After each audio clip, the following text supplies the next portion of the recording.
मंगलाचरण करेंगे सभी।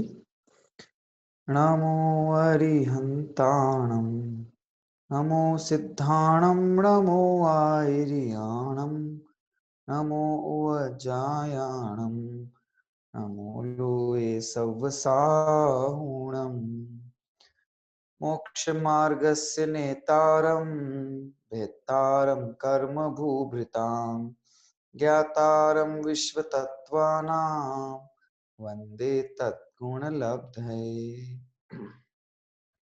यह तत्वार्थ सूत्र नाम का महाग्रंथ है, जिसके चौथे अधिकार के ऊपर हमारी चर्चा विगत कई दिनों से प्रवर्तमान है। इस चौथे अधिकार में हमने व्यंतरवासी, भवनवासी और ज्योतिषी देवों के स्वरूप को समझा और अब हम वैमानिक देवों की चर्चा कर रहे हैं। वैमानिक देव जिन विमानों में रहते हैं, उन विमानों के क्या क्या नाम हैं और उन विमानों में कितने पटल हैं, उन पटल में कितने विमान हैं और वे विमान किस तरह से वहां निर्मित है ना, इंद्रक, श्रेणीबद्ध और प्रकीर्णक रूप से, और कहाँ कहाँ कितने कितने देवों की स्थिति होती है, और प्रत्येक कल्प संबंधी जो इंद्र है वो इंद्र कहाँ रहते हैं, ये सब चर्चा हमने विगत कक्षा में की थी। आज हम उन्हीं वैमानिक देवों के विषय में और इंद्र आदि के विषय में कुछ और विशेष चर्चा करते हैं। आइए हम चलते हैं। पुनः हम आज सूत्र क्रमांक 19 को का पाठ करेंगे और उसकी चर्चा करेंगे। आइए चलते हैं सूत्र क्रमांक 19 की तरफ।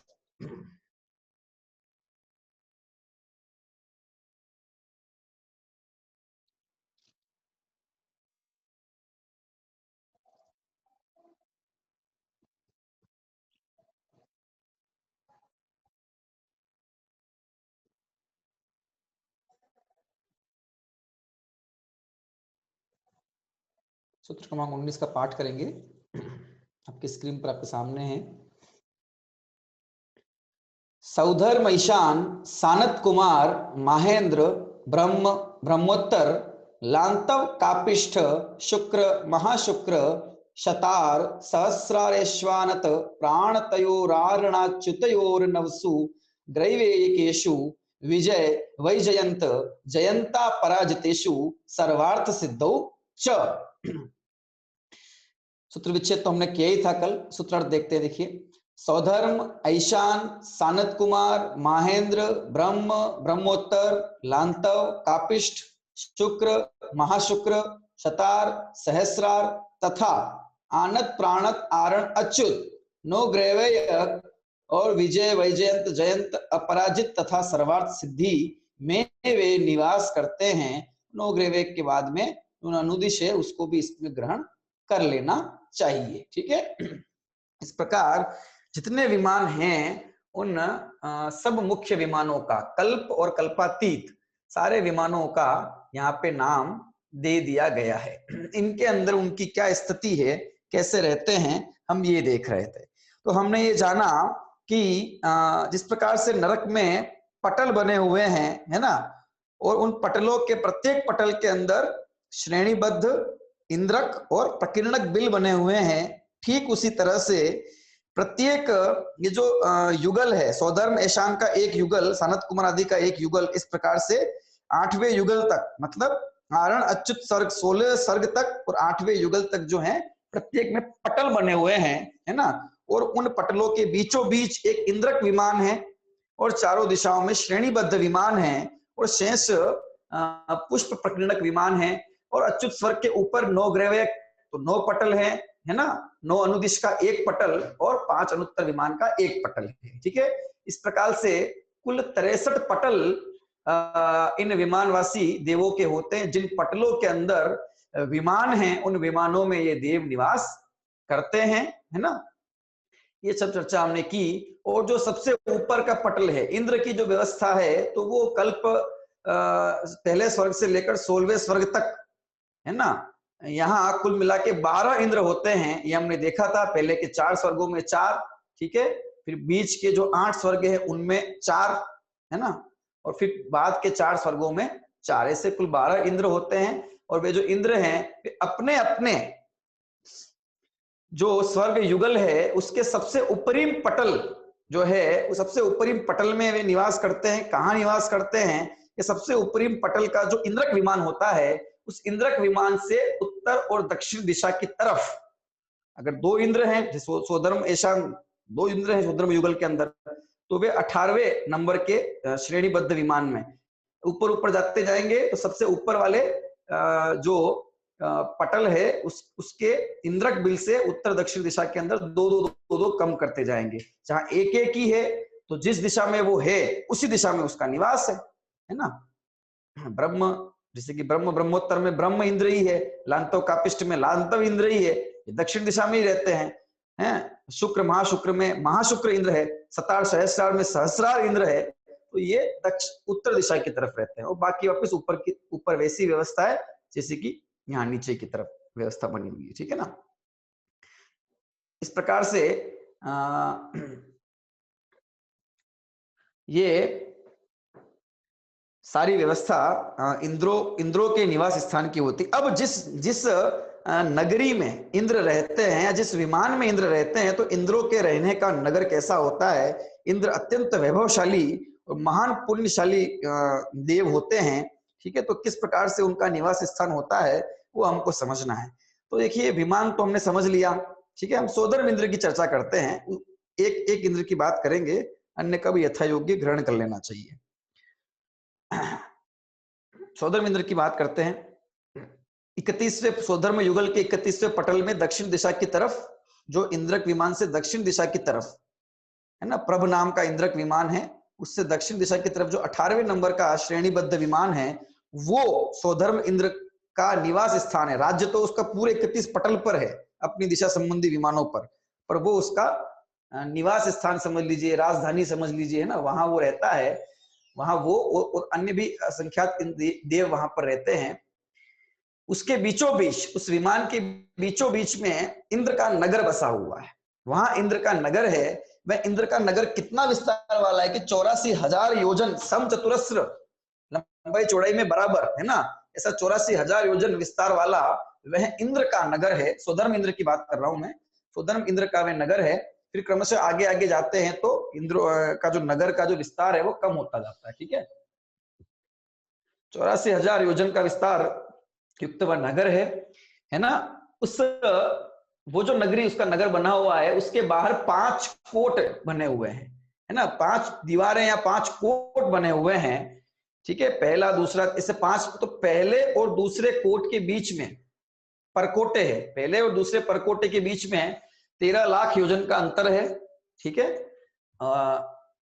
और वहां कौन रहता है उस परकोटे के अंदर, कि उस परकोटे के अंदर आत्मरक्ष और सेनापति जो होते हैं वे, उनका निवास स्थान है। दूसरे परकोटे और तीसरे परकोटे के बीच में 63 लाख योजन का अंतर है, वहां पर सामानिक देव वो रहते हैं, ठीक है। उसके बाद नहीं, वहां पर परिषद जाति के देव जो आभ्यंतर और बाह्य 3 प्रकार के परिषद है, उनके वे तीनों ही परिषद जाति के देव वहां रहते हैं।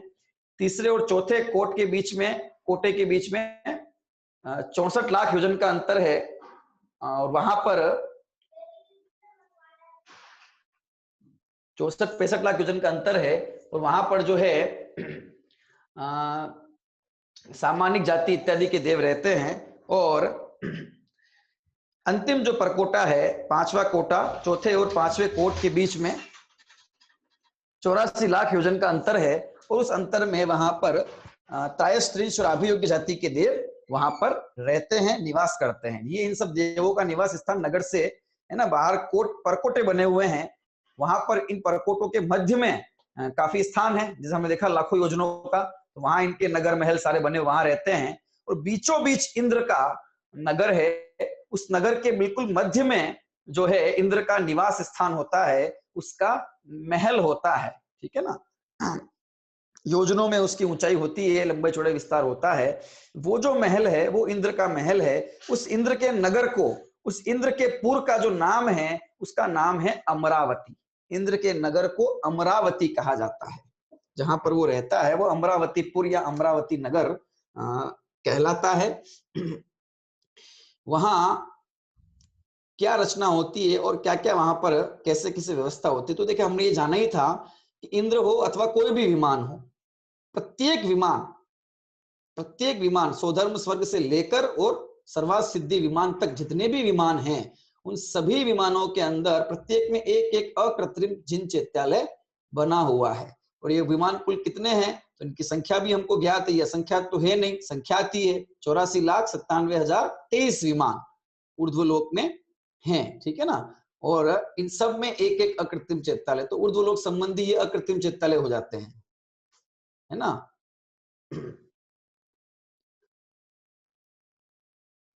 इन सब में जो है वहां पर चैत्यालय बना हुआ है। बीच में इंद्र का भवन बना हुआ है ना। इंद्र का भवन अनेक प्रकार की विभूतियों से युक्त, अनेक प्रकार की सुविधाओं से युक्त, जैसे हमने अन्य भवन भी देखे थे, है ना, 7, 8, 9, 10 मंजिला, तो ऐसे वहां भी भवन होते हैं 7, 8, 9, 10 मंजिला, ठीक है। बीच में इंद्र का भवन होता है। इस इंद्र के भवन के ईशान दिशा की तरफ, है ना, उस इंद्रावती नगर या उस अमरावती नगर की ईशान दिशा की तरफ इंद्र की सभा मंडप होता है, जिसे आस्थान मंडप भी कहा जाता है। वो इंद्र का सभा मंडप होता है ईशान दिशा में, है ना। उस सभा मंडप का जो विस्तार है वो 100 योजन लंबा, 50 योजन चौड़ा, 75 योजन ऊंचा वो स्थान बताया है, जहां पर बैठकर इंद्र की सभा का आयोजन होता है। उस सभा का नाम होता है सुधर्मा सभा। इंद्र की सभा को सुधर्मा सभा कहा जाता है, ठीक है ना। इस प्रकार के प्रश्न कई बार आता है। सुधर्मा सभा, वहां बैठकर इंद्र की जो सभा है उसका आयोजन होता है, जिसके अंदर अनेक प्रकार के सामानिक, त्रायस्त्रिंश, लोकपाल आदि देव बैठते हैं। और जो इंद्र की प्रधान देवियां होती हैं, 8 देवियां, है ना, पट्ट देवियां, उनके भी सिंहासन वहां बने होते हैं। उसके ऊपर मध्य में, है ना, सभा के अंदर सभा मंडप के मध्य में जो है इंद्र का सिंहासन बना होता है। और फिर चारों दिशाओं में सब तरफ अलग अलग प्रकार के, अलग अलग दिशाओं में देवों के बैठने के स्थान होते हैं। देवियों के भी वहां बैठने के स्थान, जो उसकी पट्ट महिषिया या अग्र महिषी कहो, अग्र देविया कहो, पट्ट देविया कहो, उनके वहां पर स्थान होते हैं, वे वहां बैठते हैं। और वहां पर उनकी सभा का संचालन इंद्र जो है वो, क्योंकि वो राजा है तो अपने अनुसार वो वहां पर संचालन करता है। ये सब इंद्र के नगर की हमने बात की, इंद्र का, और वहां कृत्रिम चैत्यालय की हमने बात की। वो जो आस्था, एक विशेष बात देखो समझना है कि वे जो आस्थान मंडप है, सभा मंडप है, उस सभा मंडप के सामने ही एक मानस्तंभ बना होता है। 36 योजन की ऊंचाई वाला मानस्तंभ वहां बना होता है। उस मानस्तंभ के अंदर जो है भगवान की मूर्ति इत्यादि विराजमान होती है। और उसमें क्या होता है कि उस मानस्तंभ के ऊपर, है ना, रत्नमयी पिटारे लगे होते हैं, लटके होते हैं, टंगे होते हैं, है ना, जिनमें तीर्थंकरों के आभरण, वस्त्र, आभूषण आदि चीजें रखी होती है, जो कि तीर्थंकर जितने होते हैं उनके हमने जानते हैं कि जन्म से लेकर और राज्य काल पर्यंत, जब तक वे दीक्षा नहीं तब तक सारी चीजें जो उनकी है वे सारी कहां से आती है, स्वर्ग लोक से आती है। इंद्र उसकी व्यवस्था करता है। तो ये स्वर्ग में कहाँ उसका स्थान होता है, तो वहां उसका स्थान होता है ना। इंद्र के आस्थान मंडप के सामने की तरफ मानस्तंभ, एक मानस्तंभ बना होता है। मानस्तंभ के नीचे की तरफ एक पिटारे जो है वहां बने होते हैं। पिटारों के अंदर, उस पिटारे में ये सामान सारा, आभरण, वस्त्र, आभूषण, ये सारे तीर्थंकर के रखे रहते हैं। तीर्थंकर के जन्माभिषेक के समय, उनके जन्म के समय, राज्य आरोहण के समय, और सब समय जितना भी वस्त्र आभूषण वगैरह हैं वो सब इंद्र वहां से उसकी व्यवस्था करता है, ठीक है। ये सोधर्म इंद्र की बात की तो सोधर्म इंद्र संबंधी जो मानस्तंभ है, जो स्थान है, वहां पर भरत क्षेत्र के तीर्थंकरों के आभूषण रखे होते हैं। और ये समझें कि भरत क्षेत्र के जितने तीर्थंकर होते हैं उनकी समस्त व्यवस्था, जन्माभिषेक आदि का सारा उत्तरदायित्व जो होता है वो सोधर्म इंद्र के हाथ में होता है। इसी तरह जो ईशान इंद्र है, ईशान इंद्र के पास जो सारा वस्त्र आभूषण आदि रखे होते हैं वे सब ऐरावत क्षेत्र के तीर्थंकरों के होते हैं। और उनका जन्माभिषेक आदि सब उसमें वो समझ लीजिए उत्तरदायित्व उसके पास में होता है। इसी तरह हम बात करें, क्योंकि तीर्थंकर तो भरत में भी होते हैं, ऐरावत में भी होते हैं, पूर्व विदय और पश्चिम विदय में भी होते हैं, इन जगहों पर होते हैं। ऊपर सानत कुमार जो इंद्र है, तीसरे स्वर्ग का सानत कुमार इंद्र, वो पूर्व विदय के तीर्थंकर जो हैं, है ना, उनकी व्यवस्था आभरण वस्त्र आभूषण आदि की करता है, और वहां उसके आस्थान मंडप के सामने जो स्तंभ है वहां पर ये उस पिटारे में ये रखे रहते हैं, ठीक है ना। और जो महेंद्र इंद्र है ना, महेंद्र इंद्र है, वो पश्चिम विदेह संबंधी जो तीर्थंकर है उनकी सारी व्यवस्था आभूषण इत्यादि की वो करता है, ठीक है। तो सोधर्म इंद्र का संबंध एरा भरत क्षेत्र के तीर्थंकरों से है, ठीक है। ईशान इंद्र का संबंध ऐरावत क्षेत्र के तीर्थंकरों से है। सानत कुमार इंद्र का संबंध पूर्व विदेह के तीर्थंकरों से है, और महेंद्र इंद्र का संबंध पश्चिम विदेह के तीर्थंकरों से होता है, ठीक है। इस प्रकार से हमको ये इंद्र का वो जानना चाहिए। इसी के मान इस स्तंभ के पास में ही 8 योजन लंबी चौड़ी ऊंची उपपाद शैया बनी होती है। उपपाद स्थान जन्म स्थान होता है, वहां उस उपवृत्त में उपपाद शैया पर इंद्र का जन्म होता है, इंद्र का वो जन्म स्थान है। और उसी के नजदीक में एक अनेक कूट वाला सुंदर जिन मंदिर की रचना भी वहां पर होती है ना। और इंद्रादि समस्त देव वहां पूजा वंदना किया करते हैं, कृत्रिम चैत्यालय वहां बना होता है। इस प्रकार की व्यवस्था उस इंद्र के विमान की होती है, ठीक है। ये जो 5 कोट हमने देखे हैं, इन 5 कोटों के बाहर जाकर क्या होता है कि इनसे 50-50 हजार योजन चारों दिशाओं में जाने पर, है ना, 4 नंदन वन बने होते हैं। हमने सुना भी है कि देव नंदन वन में घुमा करते हैं, नंदन वन बने होते हैं। नंदन वन इसलिए बोलते हैं क्योंकि ये आनंद देने वाले होते हैं, आनंद वन है इसलिए नंदन वन ये कहलाते हैं। इनके नाम है क्रमशः पूर्व, दक्षिण, पश्चिम और उत्तर दिशा के अंदर अशोक वन, सप्तच्छद वन, चंपक वन और आम्र वन, ऐसे ये वन बने होते हैं। इन वनों का विस्तार कितना है कि जितना पद्महरत का है। पद्महरत का कितना है?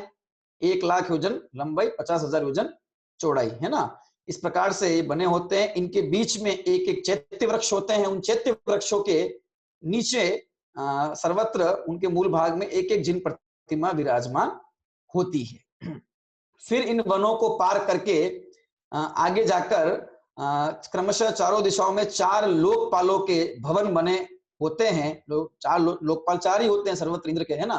तो यम, वरुण, कुबेर और सोम, इन सब के भवन वहां पर बने होते हैं। इस प्रकार से ये व्यवस्था इंद्र के नगर अमरावती नगर की व्यवस्था होती है, जहां इंद्र का विमान होता है। इस प्रकार से हमको जानना चाहिए।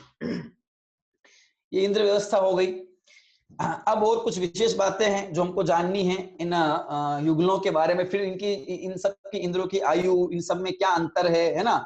सब देवों के कौन कौन कहाँ कहाँ जा सकता है, वहां से च्युत होकर कौन कौन कहाँ जा सकता है, ये सब हमको देखना है। इस सब संबंधी चर्चा आगे सब सूत्रों में आयु संबंधी आने वाली है। तो जब आएगी तो वहां हम देखेंगे। आयु संबंधी काफी सूत्र दिए हुए हैं आगे।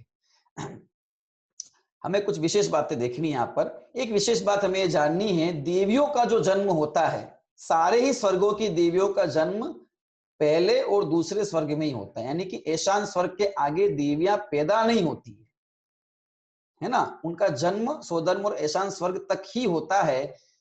तो फिर ऊपर के स्वर्ग में देवियां तो होती है, इंद्रों की सबकी देवियां कही हैं, देवियां तो होती है, लेकिन उनका जन्म सोधर्म ईशान स्वर्ग में ही होता है। और वहां से फिर अवधि ज्ञान द्वारा जानकर अपने अपने स्वर्ग की देवियों को तत्संबंधी जो देव हैं वो ले जाते हैं। लेकिन जन्म कहाँ होता है, और उनकी जो जिस स्वर्ग संबंधी देवी होती है उसकी आयु भी उतनी होती है। ऐसा नहीं कि सोधर्म ईशान में जन्मी है तो उसकी आयु सोधर्म ईशान जितनी होगी ना, वो अपने अपने हिसाब से होती है।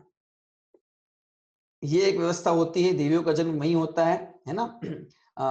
सोधर्म और ईशान स्वर्ग के जो विमान हमने देखे थे, तो कुछ विमान ऐसे हैं जो शुद्ध विमान का मतलब वहां सिर्फ देवियां ही उत्पन्न होती है। तो सोधर्म ईशान संबंधी 6 लाख विमान ऐसे हैं जिनमें सिर्फ देवियां उत्पन्न होती है, और ईशान स्वर्ग संबंधी 4 लाख विमान ऐसे हैं जहां सिर्फ देवियां उत्पन्न होती है। शेष सभी विमानों के अंदर देव देवी दोनों ही उत्पन्न होते हैं। और फिर उन देवियों जो देवियां जिस तो सोधर्म ईशान सोधर्म स्वर्ग की जो देवियां हैं वो क्रमशः दक्षिण दिशा के जितने भी स्वर्ग हैं, है ना, दक्षिण संबंधी जितने भी स्वर्ग हैं, सोधर्म सानत सोधर्म हो गया, सानत कुमार हो गया, ब्रह्म हो गया, लांतव हो गया, है ना, शुक्र हो गया, शतार हो गया, आनत हो गया, आरण हो गया, है ना। और ईशान स्वर्ग में जो है जो देवियां उत्पन्न होती है वे क्रमशः उत्तर दिशा संबंधी जो स्वर्ग हैं उनमें वो जाती है, और 16 स्वर्ग तक की व्यवस्था है। 16 स्वर्ग के बाद तो देवियां जाती नहीं है, और पैदा जो होती है वो पहले और दूसरे स्वर्ग में ही उनका जन्म होता है। ठीक है, इस प्रकार की व्यवस्था। और उनका वैकृक शरीर नहीं, मूल शरीर के साथ जाती है अपने अपने स्वर्ग के अंदर। ऐसा नहीं कि सोदर ईशान के अंदर उनमें वैकृक शरीर रहता होगा, ऊपर मूल शरीर रहता होगा, ऊपर वैकृक जाता है, उनका मूल शरीर ही साथ में जाता है ऊपर की तरफ। ठीक है, अपने अपने स्वर्ग के देवों के और इंद्रों के साथ में। ये व्यवस्था देवियों के जन्म संबंधी होती है, ये हमें विशेष रूप से जानना चाहिए। कितनी कितनी देवियां होती है तो हमने जाना ही है, कम से कम 32 देवियां प्रत्येक देव की होती है। इंद्र की देवियों के बारे में जानना है तो प्रत्येक देव की 8 इंद्र की 8 अग्र महिषी या पट्ट रानियां या पट्ट देवियां होती है ना। स्वधर्म स्वर्ग की हम अगर देवी की बात करें तो उसके परिवार एक देवी के परिवार में जो है 16 हजार कुल परिवार देवियां होती है ना। और प्रत्येक जो उनकी पट्ट देवी होती है वो 16,000 रूप विक्रिया द्वारा बना सकती है। 16,000 उसके साथ में देवियां होती है ना, परिवार देवियां होती है, और वो प्रत्येक देवी भी जो है वो 16,000 रूप बना सकती है। आगे आगे जाते जाएंगे तो देवियों की संख्या कम होती जाएगी। परिवार 8 जो अग्र महिष है वो तो 8 ही रहेगी, लेकिन उनकी जो परिवार देवियां हैं वो जो है वो कम होती जाएगी, लेकिन उनकी विक्रिया करने की शक्ति है वो डबल डबल आगे बढ़ती जाएगी, है ना। जैसे पहले स्वर्ग के अंदर ये सोदर में 16,000 विक्रिया कर सकती है, आगे आगे जाके 32,000 64,000 ऐसे ऐसे डबल डबल होता जाता है ना। आरण तक, फिर आरण आनत तक, आनत प्राण आरण अच्युत के सबका सेम रहता है। इस प्रकार की व्यवस्था उनकी देवियों संबंधी वहां पर रहती है। आयु की बात तो हम करेंगे ही, है ना, आगे आएगी आयु की चर्चा। देव और देवी दोनों की आयु की बात अपन करेंगे। तो देव की आयु अधिक होती है और देवियों की आयु कम होती है। देव की संख्या कम होती है और देवियों की संख्या ज्यादा होती है, क्योंकि एक ही देव के जीवन में कई देवियां होती है। कम से कम 32 भी होगी तो 32 गुना तो हो ही गया ना, इस प्रकार से। तो ये होता है। एक विरह काल अपन जानते हैं, नरक के संबंधी भी विरह काल होता है। हम स्वर्ग संबंधी विरह काल को देखते हैं कि क्या प्रति समय या क्या हर अंतर मुहूर्त में स्वर्ग लोक में प्रत्येक स्वर्ग में देव उत्पन्न होते ही रहते हैं, अथवा उनकी आयु पूरी होती ही रहती है। क्या हर समय ऐसा होता है कि नहीं, ऐसा जरूरी नहीं है। उनका विरह काल बताया गया है शास्त्रों में। क्या विरह काल बताया है कि विरह काल का मतलब इतने समय तक कोई देव उत्पन्न नहीं हो तो नहीं हो, और इतने समय तक किसी देव की मृत्यु नहीं हो तो नहीं हो। तो उत्कृष्ट विरह काल बताया है। देखिए, सोदर ईशान संबंधी जो बताया वो 7 दिन का बताया है। 7 दिन तक हो सकता है कि उन सोदर ईशान स्वर्गों में कोई देव उत्पन्न ही नहीं हो, अथवा 7 दिन तक हो सकता है उनमें किसी का मरण ही नहीं हो। ठीक है ना, लेकिन ये मैक्सिमम 7 दिन है, उसके बाद तो होगा ही होगा जन्म और मरण, किसी न किसी का जन्म या मरण जो भी होगा। इसी तरह सानत कुमार महेंद्र के अंदर ये एक पक्ष है ना, 15 दिन है। ब्रह्मोत्तर लांतव कापिष्ठ में 1 माह है। इसके आगे 4 में जो है वो 2 माह है। इसके आगे के जो 4 हैं उनमें वो 4 माह का है। और 9 ग्रेवेक से लेकर जो है सर्वा सिद्धि तक के जो देव हैं उनमें 6 माह का वो विरह काल होता है कि 6 महीने तक कोई देव वहां उत्पन्न नहीं हो, अथवा 6 महीने तक वहां किसी का मरण नहीं हो। ठीक है, तो ये इनका विरह काल है। इसी प्रकार का विरह काल 7 नरक भूमियों में भी होते हैं, है ना। पहले नरक भूमि के अंदर कोई नारकी कब तक पैदा नहीं हो, जरूरी ये नहीं हर समय पैदा हो। उत्कृष्ट इतना भी समय हो सकता है कि वो पैदा ही नहीं हो, वहां भी होता है। यहाँ भी ये विरह काल होता है। कितने समय तक इस स्वर्ग के अंदर ये देव जो हैं वो पैदा ही नहीं होते हैं। इनका विरह काल हमने जाना है। ठीक है, बाकी इनकी विक्रिया शक्ति कितनी होती है, इनकी आयु कितनी होती है ना, ये सब बातें आगे के सूत्रों में क्रमशः आएगी, क्योंकि आगे के जो 2 सूत्र दिए हैं उनमें आगे के 2-3 सूत्रों के अंदर इनमें देव, इन स्वर्गों के जो देव हैं उनमें परस्पर क्या अंतर है ना, वो अंतर बताया है। और फिर आगे जो है इनकी आयु के संदर्भ में चर्चा सारी की है। कई सूत्र जो है वो आयु से संबंधित है, तो वो अपन उस समय इसकी चर्चा करेंगे। एक और बात जाननी है हमको, इसमें से कई देव जो होते हैं वो एक भवावतारी होते हैं, यानी कि स्वर्ग से जहां वो इस विमान में वो है, उस विमान से च्युत होकर मनुष्य गति प्राप्त करेंगे, कर्म भूमि के मनुष्य बनेंगे और मोक्ष चले जाएंगे। ठीक है, तो नियम से कुछ देव नियम से ऐसे होते हैं, ठीक है, अन्यों के साथ में नियम नहीं है पर कुछ नियम से ऐसे होते हैं। तो कौन कौन से, तो देखिए सौधर्म इंद्र और सारे दक्षिण इंद्र जितने भी हैं, दक्षिण दिशा के जितने भी इंद्र हैं सौधर्म के साथ, वो सब एक भवावतारी होते हैं। ठीक है,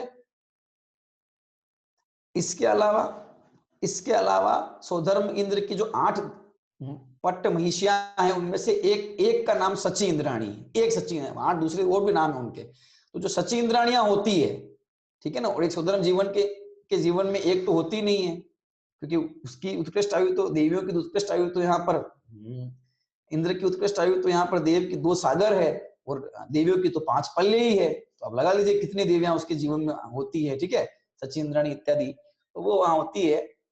तो सची इंद्राणी जितनी भी होती है वे सब एक भवावतारी होती है, अगले भव में मोक्ष की मनुष्य पर्याय को प्राप्त करके नर पर्याय को वो मोक्ष की प्राप्ति करती है। इसके अलावा जो सौधर्म इंद्र के 4 लोकपाल हैं, यम वरुण कुबेर और सोम, ये चारों एक भवावतारी होते हैं। इसके अलावा जो लोकांतिक देव हैं, ठीक है, वे सब एक भवावतारी होते हैं। और सर्वार्थ सिद्धि के जो देव हैं, है ना, 5 अनुत्तर में जो सर्वार्थ सिद्धि का देव हैं, वे सब जो हैं एक भवावतारी होते हैं। इन सब के साथ में नियम जानना चाहिए। सौधर्म आदि सारे दक्षिण इंद्र, सौधर्म की सची नाम की जो इंद्राणी है, वे जितनी इंद्राणियां हैं वे सची इंद्राणी कहें, है ना, 4 लोकपाल, लोकांतिक देव और सर्वार्थ सिद्धि के जो देव हैं, ये सब नियम से एक भवावतारी होते हैं, अन्यों के साथ में एक ये नियम नहीं है। ठीक है,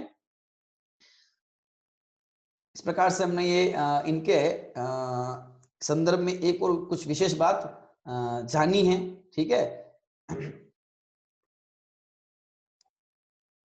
एक और जैसे हमने मुकुटों के चिन्ह देखे थे, है ना, इसी तरह इनके भी कुछ चिन्ह होते हैं, 14 चिन्ह यहाँ होते हैं। ठीक है ना, तो सौधर्म का ईशान का एक सनत कुमार का, महेंद्र का, ब्रह्म का, ब्रह्मोत्तर का, ऐसे सहस्रार्थ तक एक चिन्ह जानने चाहिए। फिर आनंद प्राणत का मिलाकर एक चिन्ह है और आरण अच्युत का मिलाकर एक चिन्ह है। ठीक है, ऐसे 14 चिन्ह इनके भी जो देव हैं, इनके मुकुट इत्यादि में यहाँ होते हैं, वो हमको जानने चाहिए। तो वे चिन्ह कौन कौन से हैं वो अपन देख लेते हैं।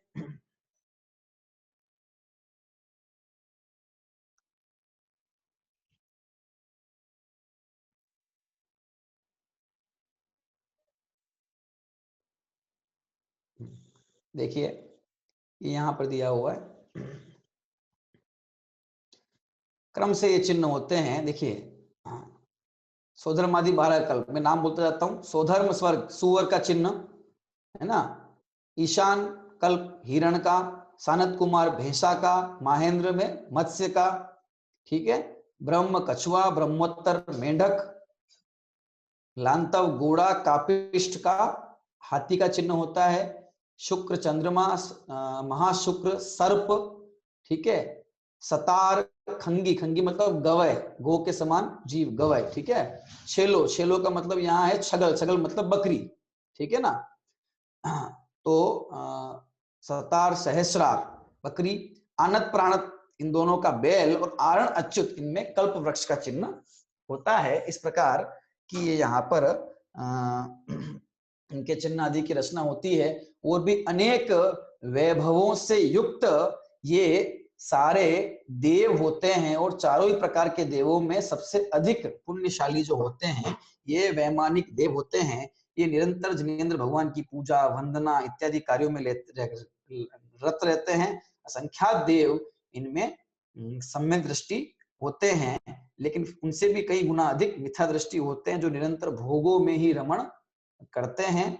और भोगादिक में रमण करने के कारण, है ना, इतनी अनुकूलता होने पर जिनेंद्र भगवान के दर्शन, दिव्य देशना सुनने का साक्षात समागम सब कुछ मिल जाने पर भी अथवा युक्त होने पर भी कई देव वहां जाते हैं, कई देव नहीं जाते हैं। ठीक है, जिनेंद्र भगवान दर्शन तो सारे करते ही हैं, तो वे अपना जो भोगमय जीवन होने के कारण, भोगों के अंदर मदमस्त होने के कारण से, उन विषय शक्ति के कारण से चैतन्य का स्मरण उन्हें नहीं होता, जबकि सुलभता बहुत होती है। और नरकादि के अंदर इतनी बाहर में प्रतिकूलता होती है, फिर भी वहां कोई कोई जीव चैतन्य का स्मरण कर लेते हैं, गायक का अनुभव कर लेते हैं। तो बाहर की परिस्थितियां कैसी भी हो, भोगमयी हो अथवा रोगमयी हो, है ना, अनुकूल हो अथवा प्रतिकूल हो, कैसी भी हो, जीव यदि स्व की सुधि ले तो वह अपना कार्य कर सकता है। इस प्रकार से ये चर्चा आज हमने कुछ इन सौधर्मादि स्वर्गों में रहने वाले देवों के, विमानों में रहने वाले देवों के बारे में की है।